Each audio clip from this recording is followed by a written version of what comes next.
Assalamualaikum warahmatullahi wabarakatuh. Perkenalkan, nama saya Vivit Novianti dari kelas Imunologi 3E. Di sini saya akan mereview sedikit tentang sejarah dan perkembangan imunologi. Simak video berikut ya. Imunologi berasal dari kata Latin yaitu immunis, yang artinya kebal, dan logos yaitu ilmu. Sedangkan imunologi adalah ilmu yang mempelajari tentang sistem kekebalan, pertahanan, dan menetralisasi benda atau substansi asing dalam tubuh. Cabang imunologi antara lain imunopatologi, imunogenetika, imunologi tremor, imunologi transplantasi, autoimunitas, dan lain-lain.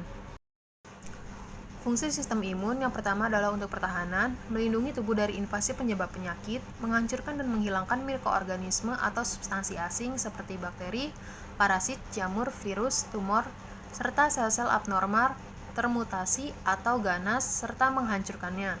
Yang kedua ada homeostatis, menghilangkan jaringan atau sel yang mati atau rusak untuk perbaikan jaringan.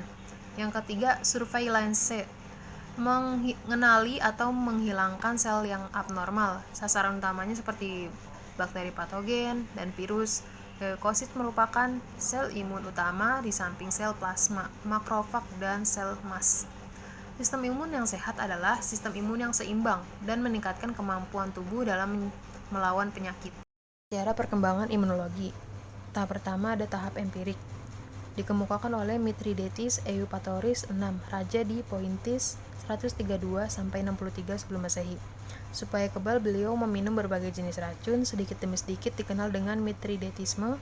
Beliau dikenal dengan Bapak Imunologi. Abad 18 di Timur Tengah oleh istri duta besar Inggris di Turki, variolasi, menularkan secara sengaja orang yang sakit kepada orang yang sehat. Lalu ada Edward Jenner pada tahun 1749 sampai dengan 1823, cacar disebabkan oleh virus, kemudian mendapatkan kekebalan dengan vaksinasi. Yang kedua, ada tahap metode ilmiah. Dikemukakan oleh Louis Pasteur pada tahun 1822 sampai dengan 1895. Tokoh pakar mikrobiologi ini mendapatkan bahan vaksinasi yang diperoleh dari bibit penyakit atau bakteri yang dilemahkan. Lalu ada Robert Koch dan Neisser pada tahun 1843 sampai dengan 1910. Bakteri menyerang leukosit secara aktif atau disebut dengan fagositosis. Lalu ada Jules Bordet pada tahun 1870 sampai dengan 1961. Ilmuwan muda untuk melumpuhkan bakteri diperlukan dua komponen. Komponen pertama adalah serum imun bersifat termostabil, disebut amboseptor atau dikenal dengan antibodi. Komponen yang kedua bersifat termolabil atau disebut komplement. Antigen nama bagi semua substansi membangkitkan reaksi atau respon tubuh terhadap antibodi. Yang ketiga ada tahap modern yang dikemukakan oleh J.V.A.V. Miller di London, mengemukakan tentang peran sentral kelenjar timus dalam imunologi.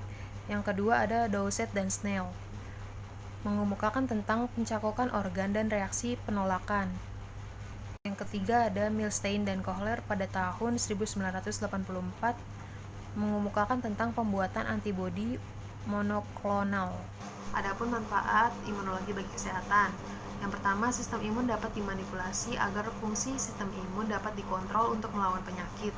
Manipulasi dapat dilakukan dengan cara memanipulasi antigen asing yang masuk seperti vaksinasi. Yang kedua, memanipulasi substansi asing dengan sel molekul sistem imun seperti imunoterapi atau vaksin.